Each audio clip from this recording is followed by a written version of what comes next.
Hi! Welcome back to Braille's channel. Nagbabalik po tayong muli para sa panibagong impormasyon na para po sa inyo, and this time ay para sa ating mga SSS pensioners. Good news po ito dahil ilang araw na lang at matatanggap nyo na din ang inyong January pension. At ang mga nagiging problema bakit marami ang walang nakatanggap ng 13-month pay, naka-hold na pension at ang latest updates po natin ang 1,000 second tranche. Ang lahat ng ito ay ating ibabahagi sa inyo but before po tayo mag-start sa ating topic, kung bago ka pa lang sa aking channel, please do kindly subscribe, like and share na din sa ating mga kaibigan, kaanak o kapwa po natin pensioners at please share na din sa ating mga social media accounts para mas marami pa ang makaalam. With no further ado, let's begin na po sa ating topic, the latest news. To all SSS pensioners, matatanggap nyo na ang January 2025 SSS pension. Mga dahilan at kung paano maibabalik ang no 13-month P. Naka-hold na pension at ang latest update sa 1,000 second tranche. Buong detalye alamin para sa lahat ng ating mga SSS pensioners na nag-aabang ng kanilang January pension.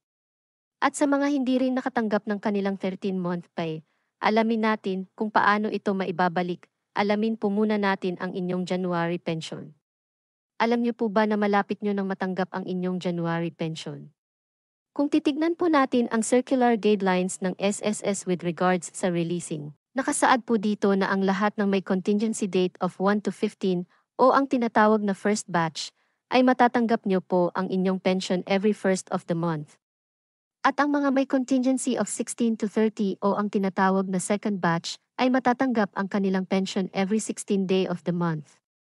Magbabago lamang po ito if pumatak sa holiday or weekends ang nasabing schedule. If mangyari ito, ang inyong releasing date ay mapapaaga at ibabase ito sa last working day. So, tignan po natin ang January calendar.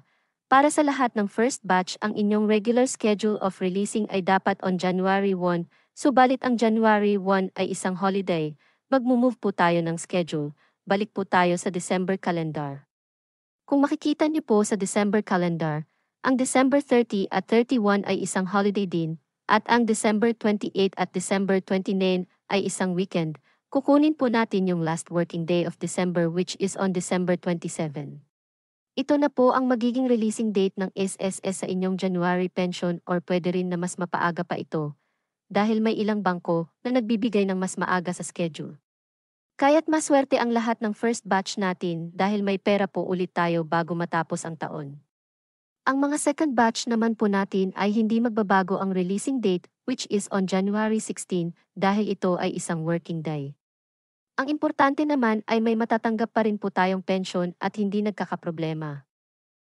Tulad ng ilang pensioners na nagtatanong po sa atin kung paano maibabalik ang kanilang pension at ang iba naman ay hindi natanggap ang kanilang 13-month pay. Ano kayang dahilan? Iisa-isahin po natin ito. Una, ito ang major reasons ng lahat kung bakit nagkaproblema ang pension nila dahil sa non-compliance of ACOP or Annual Confirmation of Pensioners. Madalas yung mga first-timer pensioner ang nabibiktima nito dahil wala naman sinasabi si SSS sa kanila kung dapat ba silang mag-comply. Pangalawa, maaaring nakapag-comply subalit may mga kulang o may mali at kailangang itama.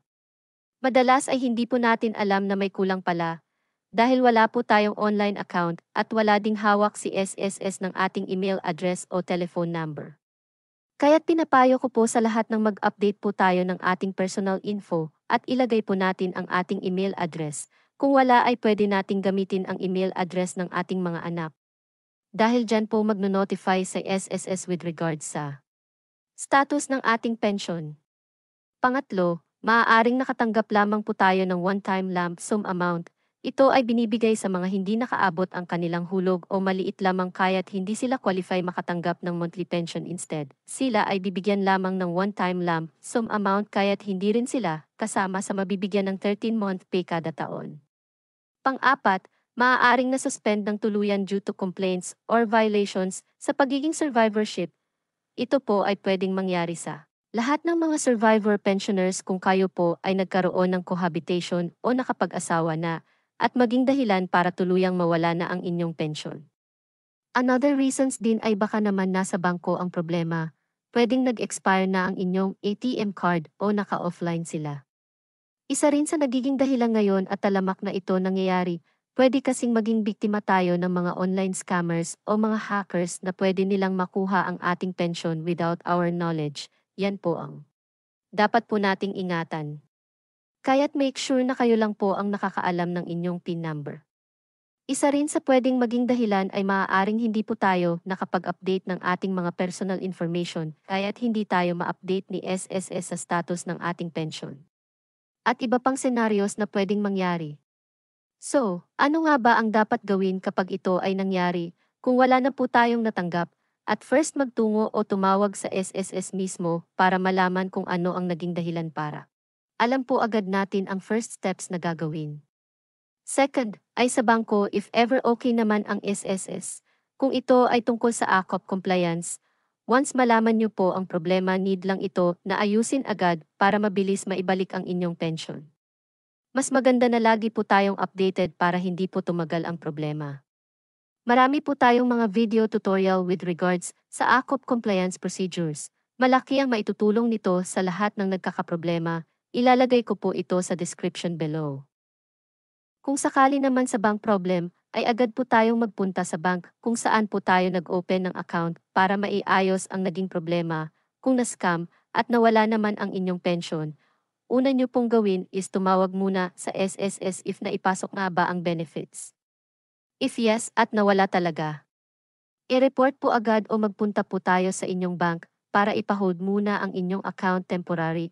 At kung kinakailangan ay magpa-blotter po tayo sa barangay o sa police station o sa anti-crime cyber group. Samantala, dumako naman po tayo sa latest update ng ating additional 1,000 second tranche. Marami ang lumalabas na balita na may makukuha daw na 5,000 pesos or 7,000 pesos ang lahat ng SSS pensioners. Totoo kaya ito? Para po sa kaalaman ng lahat, ito po ay wala pong katotohanan. Kung kayang magbigay ng 5,000 or 7,000 bakit hindi nila maibigay ang 1,000 lamang hindi po ba? Sa ngayon ay malabo pa talaga maisulong ang second tranche po natin. Dahil na rin sa mga sumusunod na kadahilanan, ito ay naipasa ng dating Pangulong Duterte at ngayon na bago na ang administrasyon ay maaaring hindi na ito maging priority. Ito ay isa lamang pananaw at wala pong kinalaman sa nangyayaring sigalot sa ating pamahalaan. Isa rin sa pwedeng maging dahilan ay dahil sa nag-resign na din ang dating President Makasaet, at bago pa lang ang nakaupo ay mahihirapan ito na maipatupad ito dahil kakailanganin pa ang mabusising pag-aaral at pag-aproba. Pangatlo at ang latest news po natin, dahil nga ang pondo ng SSS ay ginamit na muna sa infrastructure project ng pamahalaan, maaaring malabo na rin maibigay ito dahil pumayag ang economic managers na gamitin muna ang pondo ng SSS at unahin ang mga ibang proyekto ng pamahalaan. At dahil tatakbo si Makasaet bilang representante ng party list group this election ay maaaring isa rin ito sa naging dahilan who knows. Ito po ay hindi final kundi isang haka-haka na pwedeng totoo pwedeng hindi. Ito po ay isa lamang na pananaw o point of view kung bakit hanggang ngayon ay hindi pa rin maibigay ito sa mga SSS pensioners. Kayo po. Ano po ba ang sa tingin nyo ang nagiging dahilan? Still hoping pa rin po tayo na one of this day ay magbago ang pamunuan ng SSS at maisip nila na may release ang second tranche ng ating mga pensioners. That's it, naway nakatulong po ito sa lahat ng ating SSS pensioners at maging mapagmasid po tayo sa mga nangyayari sa ating benepisyo. Manatili po kayong nakatutok sa aking channel para sa mga latest updates at impormasyon na para po sa inyo. Marami pong salamat and God bless po sa inyong lahat. Subscribe Brillis Channel. Subscribe Brillis Channel. Subscribe Brillis Channel. Subscribe Brillis Channel. Subscribe Brillis Channel.